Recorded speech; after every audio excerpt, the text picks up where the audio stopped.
Yay! I got it working. I got skills, man. I got skills. Okay, 2017. So this is the one we would have done in class had we met. And I did post the answers, the official answers here. So I'll go back and forth like I intended to last time. Whatever. I'll go find it in a second. So, number 2, 2017 free response question. The figure above shows the polar curve. So there's a lot of words here. I don't know about you. When I first look at it, I think, no thanks, but alas, we still have to do it. So we've got these two polar curves.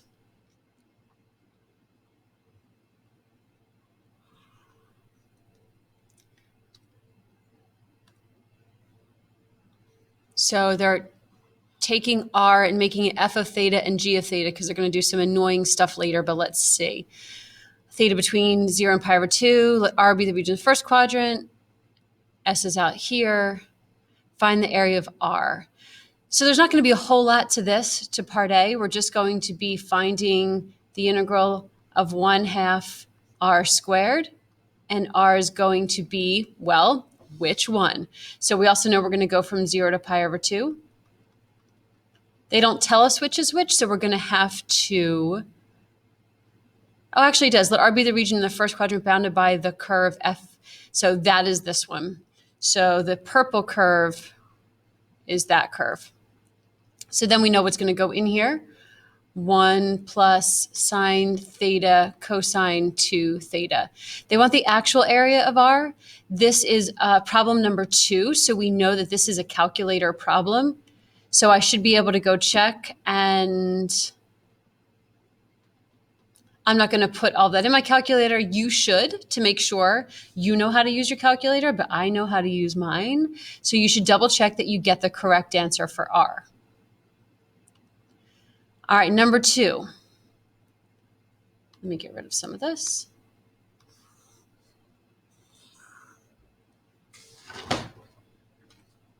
Letter B.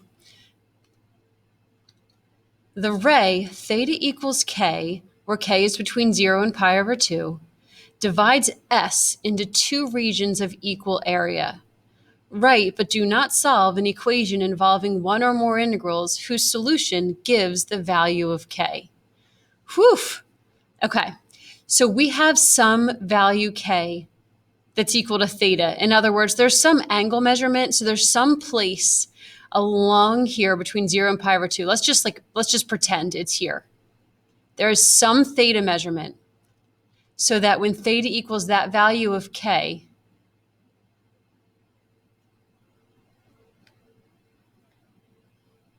this would divide S into two regions of equal area. So this area down here would be the same as this area in here.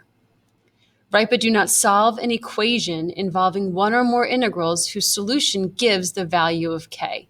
So k is a theta value. So what this is basically saying is if I integrate from 0 to k, this area of S, it should be the same as when I integrate from k to pi over 2. So the area of this should equal the area of this. And I can just split that into two parts and set them equal to each other. So from 0 to k should equal the area from k to pi over 2. Then I just need to have an expression that would represent the area of this shaded part. So this shaded part would be found by taking the area of this outer curve, which we know is this guy, minus the area of this inner curve, which will leave me with the shaded part.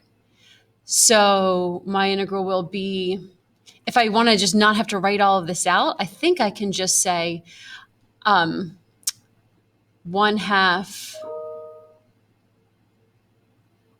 g of theta squared minus 1/2 f of theta squared should equal this. 1/2, same thing, g of theta squared minus 1/2 f of theta squared. I should put a d theta in here just to make it look the way it's supposed to look. I could take a 1/2 out. In fact, you could cancel 1/2 out of everything. Let's see what their answer looks like. So this is B. So yes, they also use the g of theta and f of theta. They did two things. They either said from 0 to k is going to equal from k to pi over 2, which is what I just did. Or they said from 0 to k was going to equal 1/2 from 0 to pi over 2. So either way is fine. This is what I did. This is saying from 0 to k is the same as 1/2 of the entire thing, 0 to pi over 2. Either way is fine. Notice they did get rid of all of those 1/2s by multiplying both sides by 2. If you left the 1/2s in, there's nothing wrong with that. So you can leave them and that would still be correct. All right.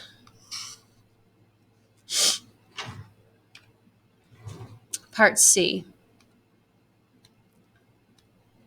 For each theta, for theta between 0 and pi over 2, let w of theta be the distance between the points with polar coordinates f of theta theta and g of theta theta. So that just means it's the distance, w of theta is going to represent the distance between those two curves.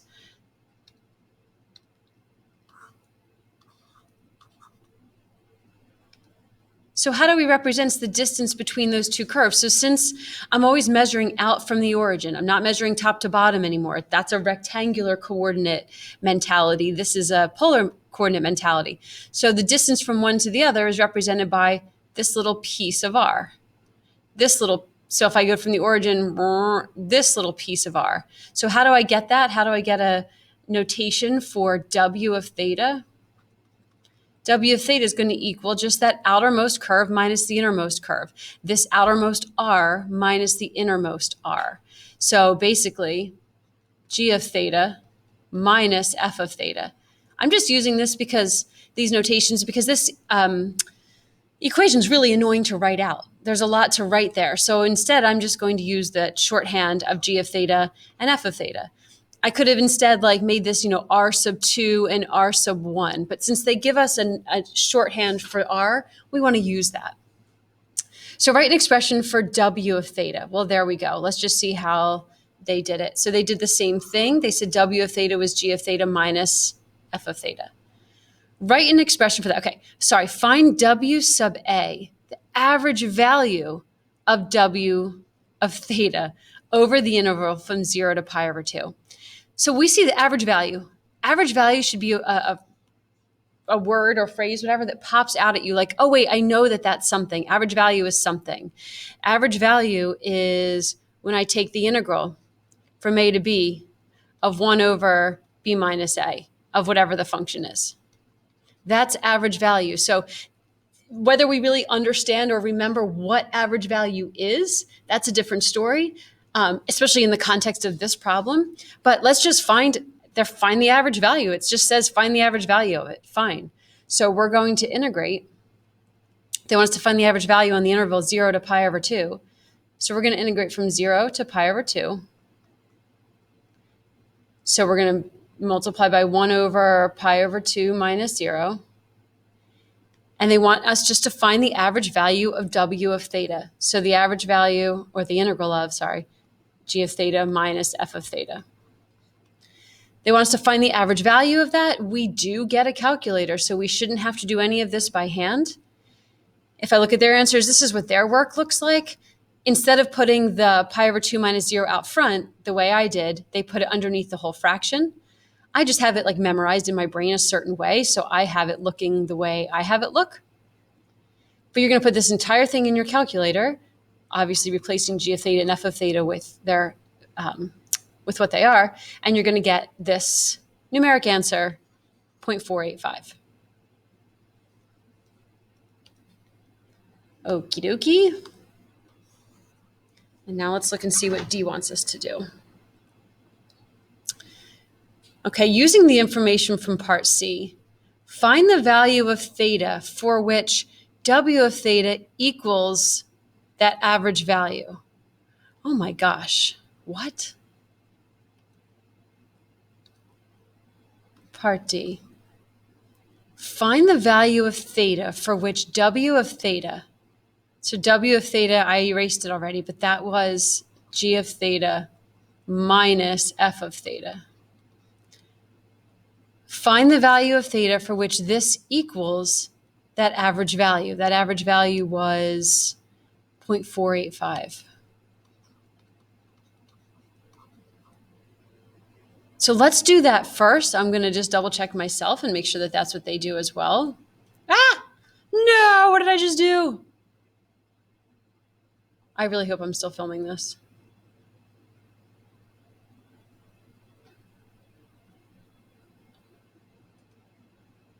Whatever, I made it into separate screens, it's fine.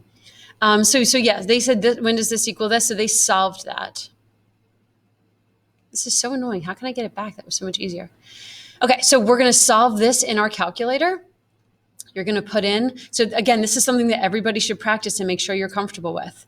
Putting this in your calculator and solving it. So putting this big thing in for G of theta, this big thing in for F of theta, having them subtracted, and find out where that intersects 0.485, or taking 0.485 over to the other side, having this equal to 0, and seeing where that whole big function has its zeros. So it looks like they solved this and they got theta equals, how would I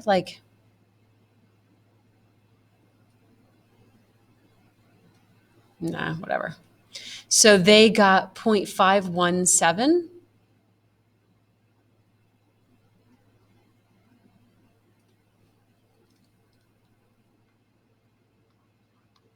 As that value. Second part of the question, is the function W of theta increasing or decreasing at that value of theta? Is W of theta, so is G of theta minus F of theta, increasing or decreasing at that value of theta? Well, wouldn't I have to find the derivative? So this is what W of theta equals. I'm going to have to find the derivative of W of theta, which will equal the derivative of theta, the derivative of G of theta minus the derivative of F of theta, and plug in theta equals 0.517 and decide if this is positive or negative. If that value is positive, we're going to be increasing. If that value is negative, our answer will be decreasing. So I'm just looking to see what they did. Yep, they took the derivative, they plugged in 5.518, they got a negative answer, so that concluded that W is decreasing. So let me say that again. So here's my expression for W. They want to know, is this increasing or decreasing at that value of theta? So I'm going to take the derivative of W. So I'm going to take the derivative of G and the derivative of F and plug in 0.517. Now, you want to really get calculator savvy. You want to be able to take your calculator and plug in all this stuff. Hopefully, that's okay with you. All right, that's it. I hope the end of this recorded. If not, I'm going to be mad.